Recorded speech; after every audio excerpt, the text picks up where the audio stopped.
Il-General Workers Union qed tinsisti li l-introduzzjoni ta' robots bħala waiters mhijiex is-soluzzjoni għas-settur tal-ospitalità.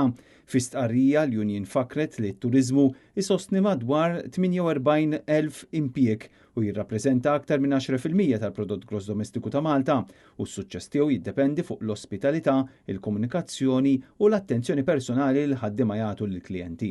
Is-Segretarju Ġenerali tal-General Workers Union Kevin Camilleri qal illi l-Union mhijiex kontra l-progress teknoloġiku iżda temmen li dan għandu jservi lill-bniedem. Camilleri qal li robot jista' jwassal platt iżda ma jistax jilqa' lill-klijenti bit-tbissima, jiftakar ismu jew iġielu jħossu milquh. L-ospitalità hija industrija mibnija fuq in-nies u fuq il-kuntatt uman qal Kevin Camilleri. Huwa sostna li qabel ma wieħed jitkellem dwar is-soluzzjonijiet tal-ħaddiema għandhom jiġu indirizzati l-kundizzjonijiet li qed iwasslu għal nuqqas ta' persuni interessati li jaħdmu fis-settur. Għalhekk il-General Workers Union temmen li hemm bżonn pagi aħjar, kundizzjonijiet tax-xogħol dinjitużi, taħriġ u opportunitajiet. Il-General Workers Union temmen ukoll li Malta għandha tagħmel użu aħjar mill-potenzjal tas-silver economy.